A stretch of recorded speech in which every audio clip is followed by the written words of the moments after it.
Good morning. स्वागत है आपका अपनी यूट्यूब चैनल विनय फिजिक्स क्लासेज में।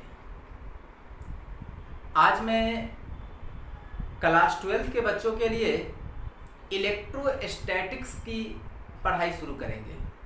इससे पहले हमने आपको पूरा ऑप्टिक्स कंप्लीट कराया। अगर आप मेरे इस वीडियो को पहली बार सुन रहे हैं तो आप हमारे चैनल को सब्सक्राइब कर लीजिए। यूट्यूब पर हमारा चैनल है विनय फिजिक्स क्लासेज के नाम से। लेकिन पढ़ाई हमारे यहाँ सिर्फ यूट्यूब से ही नहीं, जबकि खुद के अपने ऐप विनय फिजिक्स क्लासेस से भी होती है। अगर आप प्ले स्टोर पर जाके विनय फिजिक्स क्लासेस सर्च करेंगे तो हमारा वहाँ आपको ऐप दिखेगा। आप उस ऐप को इंस्टॉल कर सकते हैं। फिर हमें कांटेक्ट करेंगे तो मैं आपको बैच में कनेक्ट करूँगा, जहाँ से आप लाइव क्लास के माध्यम से अपने सिलेबस को कंप्लीट कर सकते हैं। लेकिन अगर आप ऐप से नहीं जुड़े हुए हैं तो हमारे यूट्यूब पर जो रिकॉर्डिंग वीडियो जाती है वहाँ से भी आप स्टडी कर सकते हैं। लेकिन आपको ये वीडियो कंटिन्यू तभी प्रोवाइड होगी जब आप हमारे चैनल को सब्सक्राइब कर लेंगे। चूँकि इससे पहले मैं सिर्फ और सिर्फ ऑफलाइन क्लास देता था, लेकिन अभी जो स्थिति सिचुएशन क्रिएट है हमारे देश ही नहीं पूरे वर्ल्ड में, उसको ध्यान में रखते हुए हमने अपने बच्चों को ऑनलाइन एजुकेशन के माध्यम से सिलेबस को कंप्लीट करवा रहे हैं। तो आज हम लोग स्टार्ट करेंगे 12th क्लास का बिल्कुल फर्स्ट चैप्टर NCERT के बुक से या किसी भी बुक से पहला चैप्टर हो 12th क्लास के लिए, और इस चैप्टर का नाम है इलेक्ट्रोस्टैटिक्स।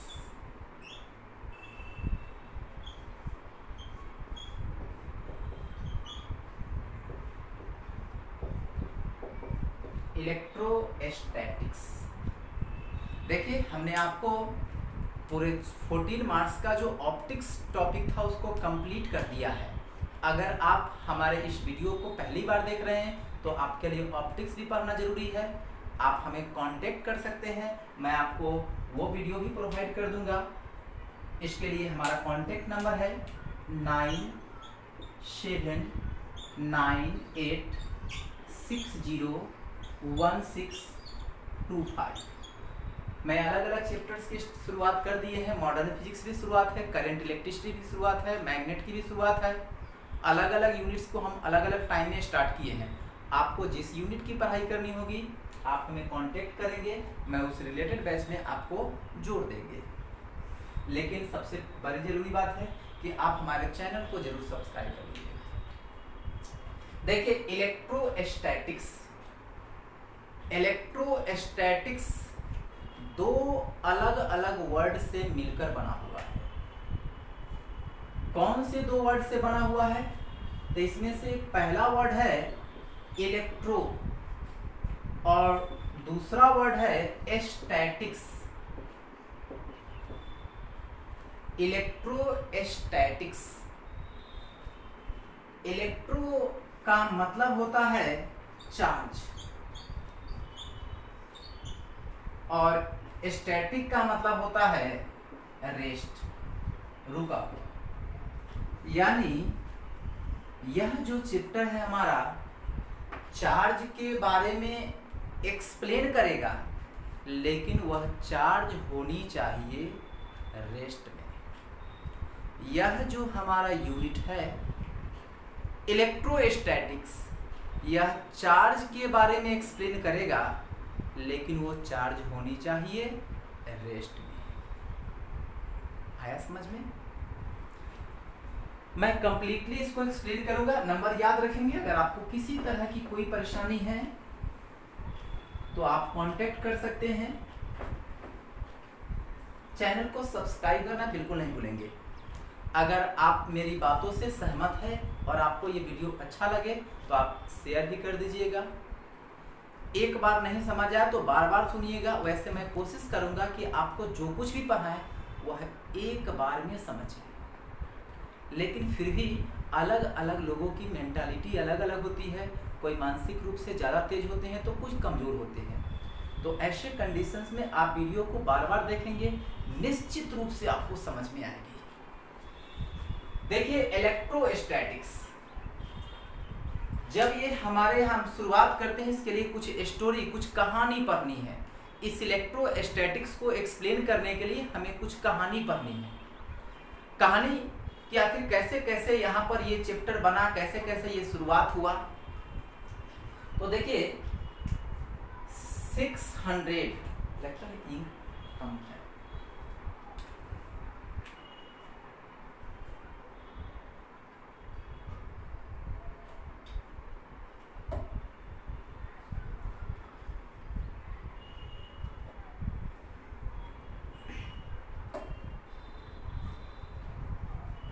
देखिए 600 ईयर BC मतलब हुआ क्या कि ये सेंचुरी सिस्टम स्टार्ट होने से लगभग 600 वर्ष पहले यूनान के एक फिलोसफर थे, थेल्स। यूनान के एक फिलोसफर थे थेल्स, और थेल्स ने क्या देखा कि एम्बर नाम के सब्सटेंस को जब सिल्क थ्रेड से रबिंग की गई या बिल्ली के खाल से, कैट्स स्किन से जब रबिंग किया गया, तो उस एम्बर में छोटे छोटे पार्टिकल को अपनी ओर अट्रैक्ट करने की प्रॉपर्टी आ गई। 600 ईयर BC मतलब समझ में आ गया। जब से कैलेंडर बना उससे 600 वर्ष पहले, चूंकि अभी लगभग 2000 वर्ष कैलेंडर बनना हो गया, तो उसमें 600 ऐड कर देंगे तो 2600, आज से 2600 वर्ष पहले की बात है। यूनान के एक फिलोसफर ने यह ऑब्जर्व किया कि एम्बर नाम के सब्सटेंस को बिल्ली के खाल से या रेशम के धागे से, सिल्क थ्रेड से जब रबिंग किया गया, तो इस एम्बर में छोटे छोटे पार्टिकल को आकर्षित करने यानी अट्रैक्ट करने की टेंडेंसी आ गई। अब छोटे छोटे पार्टिकल किसको? तो लकड़ी का छोटा छोटा टुकड़ा हो या पेपर का छोटा छोटा टुकड़ा हो, वो सबको अट्रैक्ट कर रहा था। लेकिन इनको ये समझ में नहीं आया कि ऐसा क्यों हुआ। इस तरह के अट्रैक्शन की जो टेंडेंसी इस बॉडी में आई, वो क्यों हुआ, वो इसको एक्सप्लेन नहीं कर पाए। तो कुछ समय नहीं, बहुत लंबे समय के बाद 1648 की बात है, 1648 46-48 की बात है, 1646 या 1648 की बात है। एक और साइंटिस्ट, अमेरिका के एक साइंटिस्ट थे विलियम गिलबर्ट, अमेरिका के एक साइंटिस्ट थे विलियम गिलबर्ट। इन्होंने क्या देखा कि एम्बर की तरह और भी बहुत सारे ऐसे मटेरियल्स हैं, बहुत सारे ऐसे पदार्थ हैं जिसको किसी खास चीज से रबिंग करने पर उसमें भी एम्बर की तरह अट्रैक्ट करने की टेंडेंसी आ जाती है। उन्होंने जिस मटेरियल को ऑब्जर्व किया उसमें था सल्फर, ग्लास, लेदर, वुड। इन सारे मटेरियल को भी जब रबिंग किया गया किसी खास चीज से, किसी खास सब्सटेंस से, किसी खास मटेरियल से, तो उसमें भी उसी तरह की टेंडेंसी आ गई जैसा कि एम्बर में देखने को मिला था। चूंकि एक ही चीज को दो अलग अलग साइंटिस्ट ने ऑब्जर्व किया। सबसे पहले थेल्स ने, इन्होंने तो ऑब्जर्व किया था, और विलियम गिलबर्ट ने तो एक्सपेरिमेंट करके देखा कि हाँ ऐसा होता है, हाँ इस तरह की टेंडेंसी, इस तरह की एबिलिटी बॉडी में आ जाती है रबिंग करने के बाद। तो इसके भी कुछ समय के बाद एक और साइंटिस्ट, पहले ये किसका था? थेल्स का था। और थेल्स के बाद कौन आए थे? Doctor William Gilbert, William Gilbert 1648 में। अब देखिए इसके बाद एक साइंटिस्ट जिनका नाम है थॉमस ब्राउन, जिनका नाम क्या है? Thomas brown. थॉमस ब्राउन ने कहा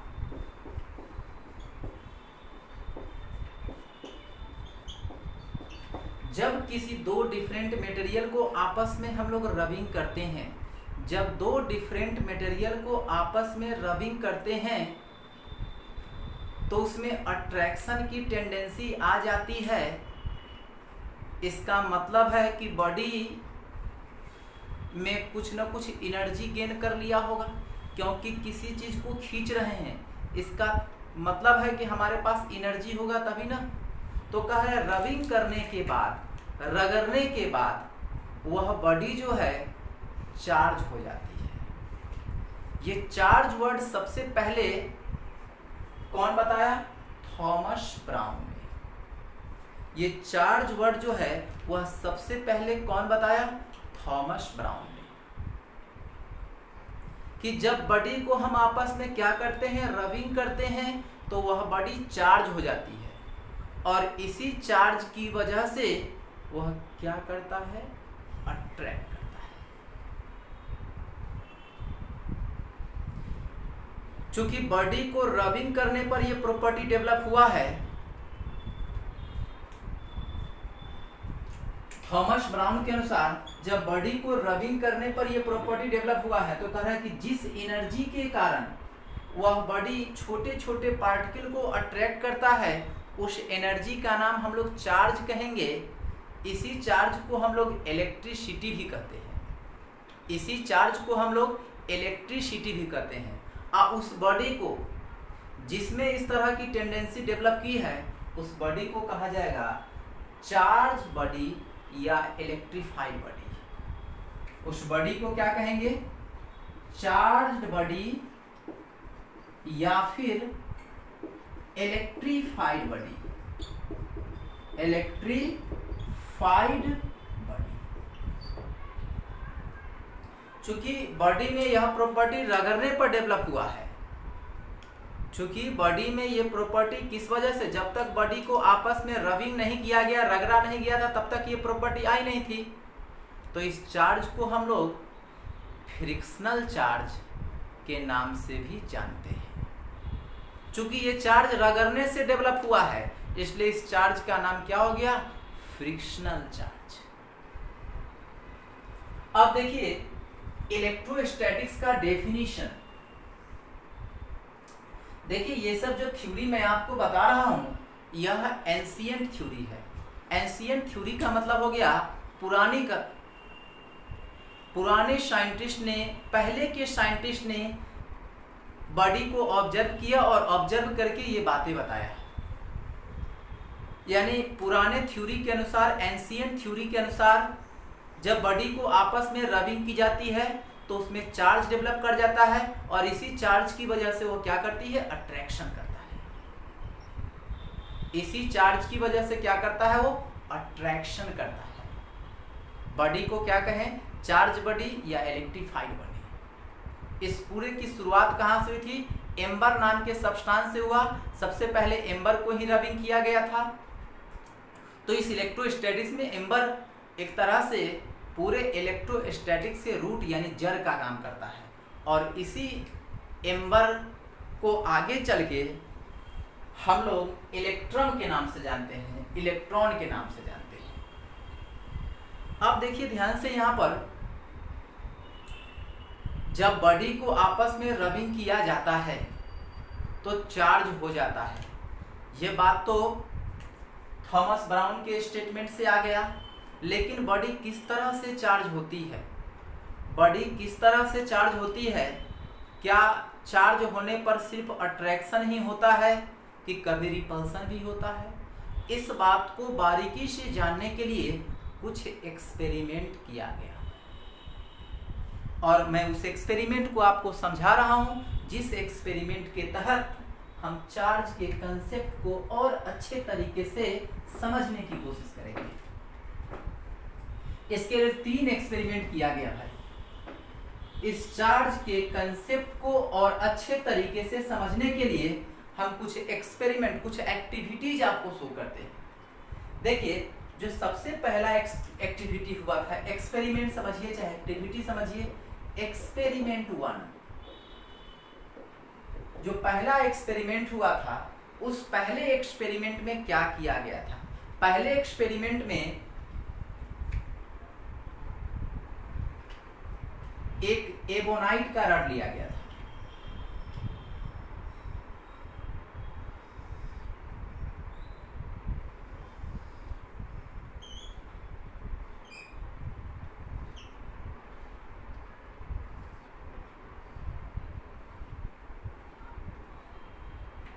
ध्यान से देखिएगा, जो पहला एक्सपेरिमेंट किया गया था, उस एक्सपेरिमेंट का उद्देश्य क्या था? चार्ज को समझाने के लिए पहला एक्सपेरिमेंट क्या किया गया था?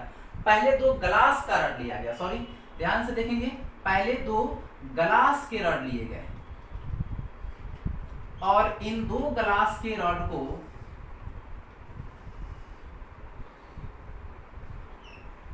ये 2 ग्लास का रड है, नाम है इसका ए और इसका नाम है बी। ध्यान से सुनिएगा, जो पहली एक्टिविटीज हुई थी, उस पहली एक्टिविटी में क्या किया गया था कि 2 ग्लास के रड को आपस में रबिंग किया गया था। आपस में नहीं, सॉरी, पहले ग्लास रड ए है और इस ग्लास रड ए को रेशम के धागे से, सिल्क थ्रेड से रबिंग किया गया। इसको किस चीज से रबिंग किया गया? सिल्क थ्रेड से।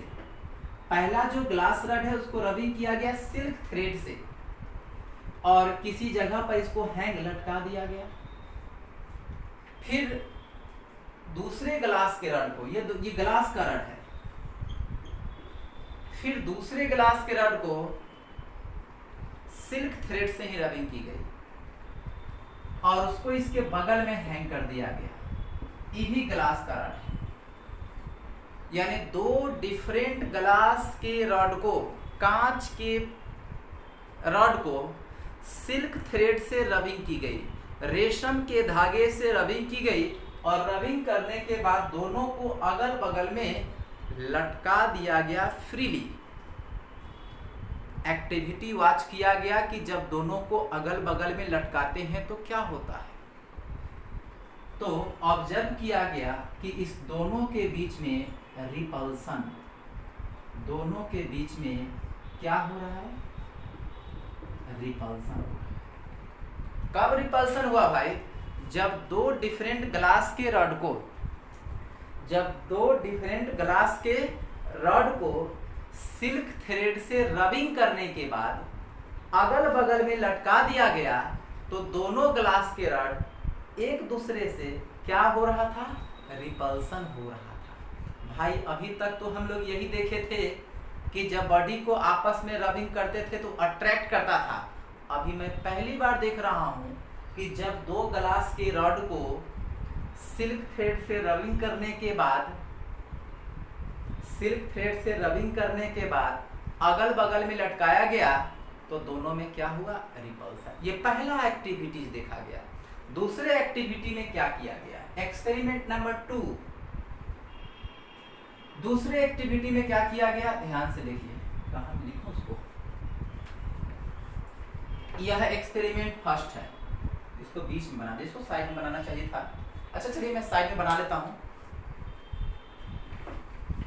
इसको मिटाकर फिर से साइड में बना लेते हैं। क्योंकि 3 एक्सपेरिमेंट है, तीनों आपको बोर्ड पर सामने सामने दिखनी चाहिए अच्छे तरीके से समझने के लिए।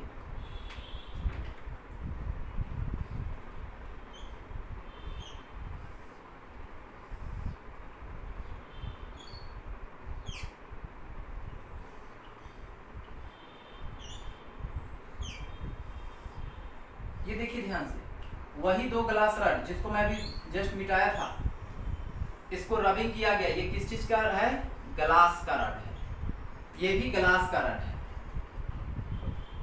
इसको रबिंग किस चीज से किया गया है? सिल्क थ्रेड से, सिल्क थ्रेड से। तो इस दोनों में क्या देखने को मिला? रिपल्सन, मतलब विकर्षण। उसके बाद ये एक्सपेरिमेंट नंबर 1 है।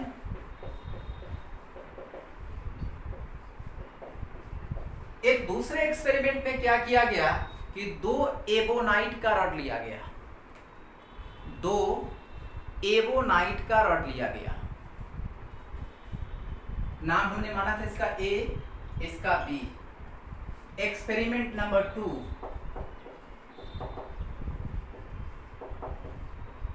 उसमें एक एबोनाइट का रॉड ये है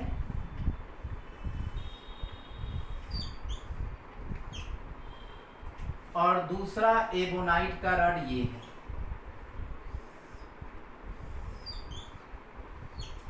इसको रबिंग किया गया बिल्ली के खाल से, कैट्स स्किन से। किससे रबिंग किया गया? बिल्ली के खाल यानी कैट्स, जानवर के छिलके से। आप सोच रहे हैं क्यों जानवर के छिलके से रबिंग किया गया? तो देखिए, ये काम हमने नहीं किया था, जो किया उसकी एक्टिविटीज को यहाँ लिख सकते हैं। अगर हमको करना होता तो मैं दूसरे मटेरियल का भी इस्तेमाल कर लेते, नहीं मैं दूसरे मटेरियल का भी इस्तेमाल कर लेता, रिजल्ट वहाँ से भी कुछ ना कुछ आ ही जाता। लेकिन जो एक्टिविटीज ने किया गया उसको मैं रिपीट कर रहा हूँ या फिर आपको इसकी जानकारी प्रोवाइड कर रहे हैं। बाद में रिजल्ट आएगा कि नहीं, बहुत सारे मटेरियल का लिस्ट बनाकर दूंगा कि इसमें से किसी को किसी से रबिंग कर सकते हो। मैं और भी आपको बहुत सारे मटेरियल का नाम लिखकर बताऊंगा, लिस्ट बनाएंगे, उसमें कहेंगे किसी को किसी से रबिंग कर दीजिए।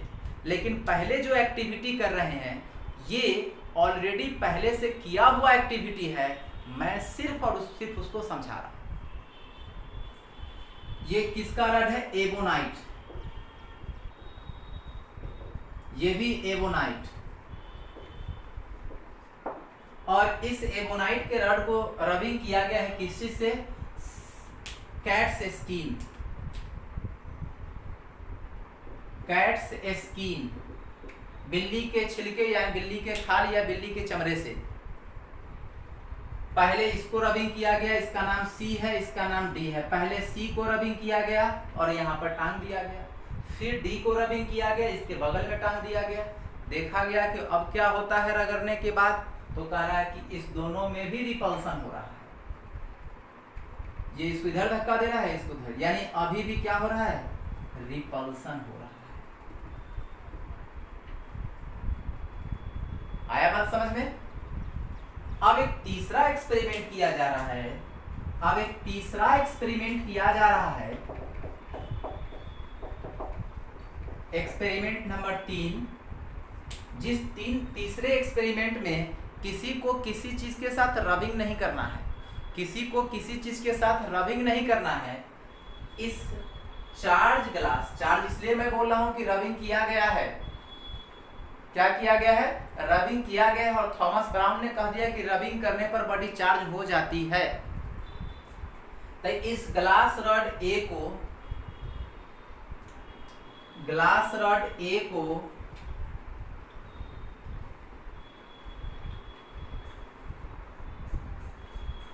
और ग्लास रॉड सी को, ध्यान से देखिए,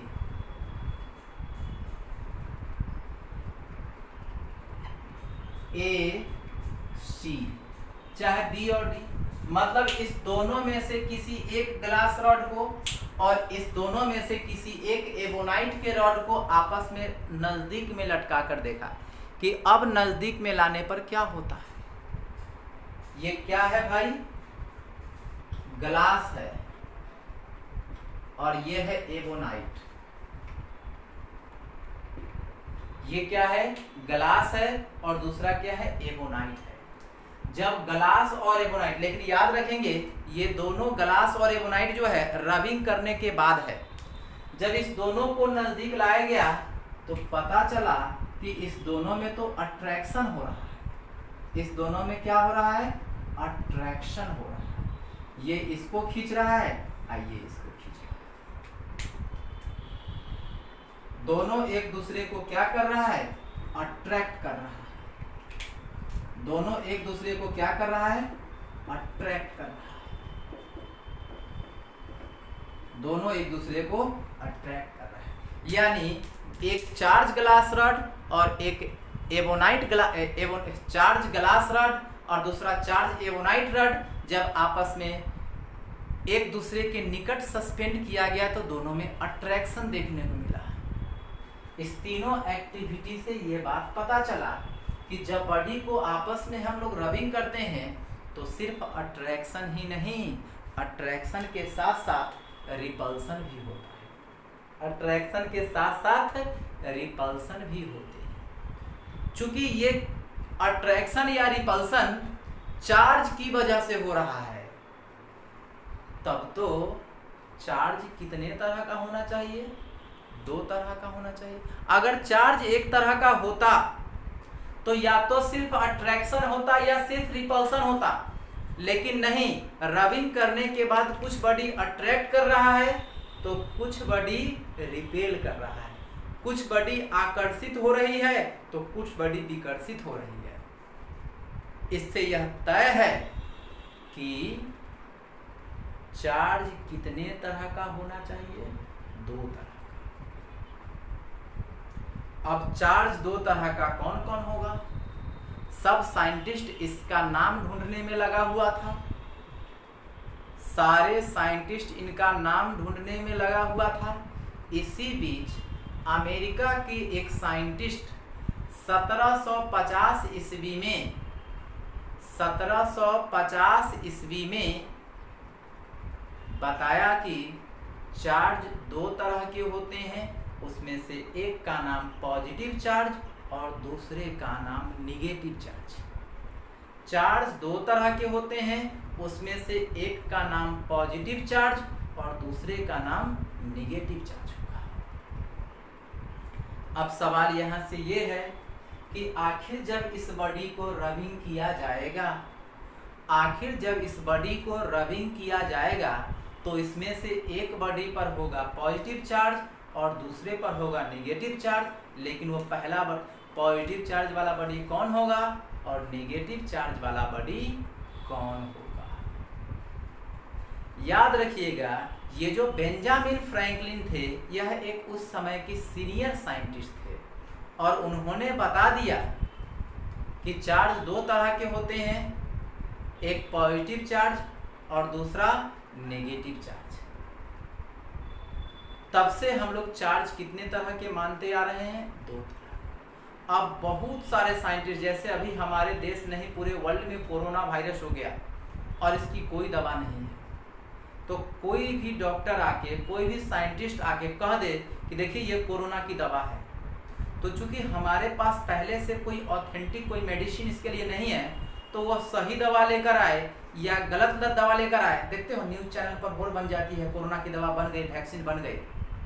चूंकि रियल में पहले से कुछ नहीं है, तो अभी कोई सही दवा लेके आएगा चाहे गलत भी दवा लेके आएगा, तो लोग पहले एक बार विश्वास करेंगे, ट्रायल करके देखते हैं, थोड़ा सा मन में खुशी मिलता है कि नहीं मिलता है। बिल्कुल उसी तरीके से किसी को कुछ नहीं मालूम था कि चार्ज वार्ज क्या होता है, इसलिए जो कुछ भी बता रहा था उसके बात को लोग सही मान लिया करता था। यही बात बेंजामिन फ्रैंकलिन के साथ हुई। बेंजामिन फ्रैंकलिन ने बिना किसी एक्सपेरिमेंट प्रयोग के बता दिया कि चार्ज 2 तरह के होते हैं। अब चार्ज 2 तरह के कौन कौन होते हैं, इसके लिए 12 डिफरेंट मटेरियल का लिस्ट बनाया गया। 12 अलग अलग मटेरियल का लिस्ट बनाया गया और उस लिस्ट में कहा गया, एकदम लिस्ट जो है वह सीक्वेंस में होनी चाहिए, वो लिस्ट सीक्वेंस में होनी चाहिए। उसमें से कहा कि अगर 2 डिफरेंट मटेरियल को रबिंग करेंगे तो स्वाभाविक एक ऊपर वाला होगा, दूसरा नीचे वाला होगा।